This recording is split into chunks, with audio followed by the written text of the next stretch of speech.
y cuál es el pronóstico, porque muchos creen que porque estás intubado realmente pronto va a mejorar y pues, en muchas ocasiones no va a ser así. Okay. Hay muchas implicaciones en esto, ¿no? Las primeras, pues digo, fíjate, debemos de ser lo suficientemente capaces como médicos, en primer lugar, de identificar la patología del paciente. Debemos de evaluar antes de cuál va a ser la calidad posterior de vida. En caso de que el paciente viva, hay que ver cuál es su calidad de vida previa. ¿Sí? Digo, aquí son dos etapas. Una, pre-intubación o pre-apoyo ventilatorio mecánico, y otra, pues ya que está impuesto, que a veces así nos llegan los pacientes. Pero vamos a suponer que nosotros tenemos el poder de decidir si vamos o no a intubar al paciente. El poder no es de nosotros, el poder es conjunto y hay que avalarse y hay que platicarlo con el familiar. Pero aquí lo primero que tenemos que hacer nosotros es ser capaces como médicos, ser capaces como personas, evitar el miedo al uso de la medicina defensiva. No me vayan a demandar, mejor me intubo y pues ahí a ver qué pasa. No, o sea, tenemos que evaluar y hablar con los familiares, ¿sí? O sea, tenemos que ver los pros y las contras de darle un soporte vital extra al paciente, ¿no? Incluso hasta del RCP, no nada más es la pura ventilación mecánica. O sea, si realmente el paciente tiene buenas posibilidades de salir adelante o no, y cuál es su calidad de vida previa. Si el paciente no tiene calidad de vida previa, yo creo que es un absurdo el intubarlo o darle alguna maniobra de soporte vital mayor, ¿no? Entonces, eso. Estamos implicados actualmente con la cuestión legal. Ahora ya hay poderes notariales que se hacen, ¿sí?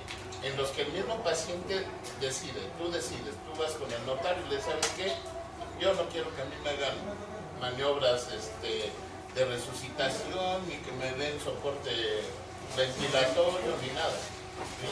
¿Cuál es el problema de esto? Que realmente nos deja un poco cojos a los médicos en el sentido de que tú estás de acuerdo con eso totalmente. Si el paciente llega a caer en una enfermedad terminal, si está bien especificado en ese poder de que ante una enfermedad terminal no se realice ninguna maniobra de intubación o de resucitación o tratamientos agresivos, está muy bien, pero a veces nada más te dicen que no quieren que se intube, que no quieren que se le den soporte vital extra. Pero entonces ahí nos deja desprotegidos, porque no está bien específico y a lo mejor es un paciente que tú ves que potencialmente puede salir adelante y lo intubas o no lo intubas. Entonces es también medio ambigua la cuestión legal. Yo he visto poderes en los que nada más están así. No está bien especificado que ante enfermedades terminales. No sé, usted probablemente tenga más experiencia con estas cuestiones legales. La ley sí especifica que sean enfermedades irreversibles. Ajá. O que definitivamente van a causar una merma permanente de incapacidad funcional en el paciente, y que el notario debe de ser tan específico como eso, en el que el criterio del médico va a decir que el pronóstico va a ser malo para la función y la vida. La otra pata que cojea es que regularmente debe ser con una segunda opinión, y muchas veces esa segunda opinión se va a sesgar cuando es el mismo médico del servicio. Yo le digo a Toledo, diles lo mismo. Obviamente, como trabajamos en la misma área, va a decir lo mismo regularmente, ¿verdad? A menos que estemos peleados. Pero la segunda opinión es derecho del paciente que sea de parte de ellos, de parte del paciente o sus familiares responsables, el traer a alguien. Y si ustedes alguna vez han tenido la experiencia de meter un médico externo a una institución, nada más para valorar, no para meter mano, simplemente para que vea al paciente, vea los laboratorios, no es necesario que vea las notas de evolución, pero para que crea un criterio y les informe a sus familiares.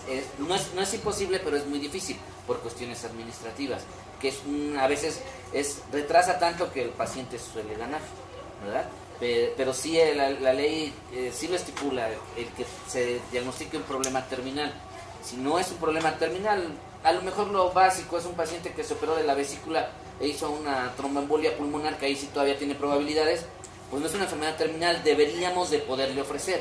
El otro que cojea es que el paciente tiene aquí su acta notariada, pero no llega como los testigos de Jehová con su copia y dice, doctor, me está recibiendo de una vez, le dejo mi copia para mi expediente.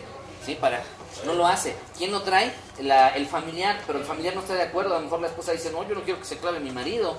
Y aunque lo tenga, no lo va a sacar, lo va a ocultar. Y crea el conflicto por fuera cuando el hijo que dice, no, a mí sí me conviene que me quede el terreno, aquí está, que no reanimen a mi papá.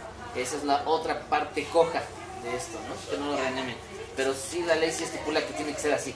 Enfermedades terminales bajo el criterio del médico principal. Pero el paciente tiene derecho a una segunda opinión. Y bueno, pues la cuestión de la eutanasia, ya los pacientes que ya tenemos intubados y que no debieron de haberlo sido, pues aquí en México no se puede. Entonces, paciente ya intubado, pues paciente que a lo mejor es la misma historia, la misma tónica, hay que hablar bien con los familiares, exponerles la situación, ¿sí? No es convencerlos de nada, sino nada más ponerles las cosas sobre la mesa y ellos que tomen la determinación que sea la mejor, ¿sí? Pero entonces, ¿y ahí qué es lo que hacemos? Pues lo que hasta la fecha hacemos, ¿no? Quitamos mucho soporte, en cuanto a fármacos, aminas, etcétera, dejamos una sedación, dejamos analgesia y hasta ahí.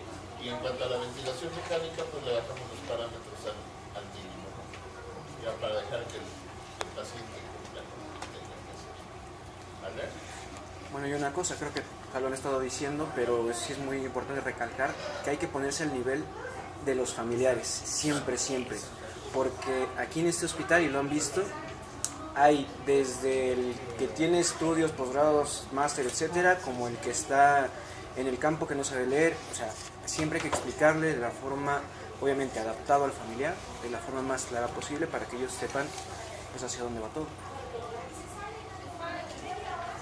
Procurar la continuidad con que sea un número reducido de familiares y más los que son directamente responsables, como nos dicen aún, porque muchas veces sí, los hijos no quieren porque ya quieren heredar, pero la esposa legalmente es la responsable de la decisión, ¿ok? Y que por eso luego pedimos que nos firmen el expediente, porque a la mera hora a lo mejor los 3 hijos dicen, firmen que sí, no lo reanimen para que ya nos repartamos el pastel, pero la esposa sí, porque me van a correr, entonces aguas, ahí es donde el trabajo social nos tiene que ayudar con la dinámica familiar, el ver cómo encontró trabajo social en su entrevista, cómo está esa dinámica. ¿Sí? 3 hijos que están desligados del paciente, pero ahora sí aparecen porque ya va a haber dinero, ¿no? Y que tendremos que ser prudentes y manejar la información como debe de ser, pero eso lo aprendemos haciéndolo, estando en el piso y acercándose con nosotros que tenemos un poquito más de experiencia, ver cómo lo manejamos. Y aún así, nuestra experiencia no siempre es la mejor. A veces hemos tenido malas situaciones que nos llevan a tomar decisiones, pues como los dijo Nahum, entre cobardes y mediocres, ¿no? De que en mi guardia no, que es algo que hay que erradicar, ¿no? Si nosotros conocemos bien la enfermedad, aprendemos a reconocerlas bien en los familiares y la dinámica de los familiares, la buena comunicación nos ayuda. Yo siempre les digo que un familiar y un paciente bien informados son un familiar y un paciente tranquilos, aun cuando les digas que se van a morir. Se mueren tranquilos, los familiares también los dejan ir tranquilos, ¿sí? Pero hay que aprendiendo así. Porque a veces lo hicimos bien, a veces lo informamos mal, hay que ir enderezando ese barco.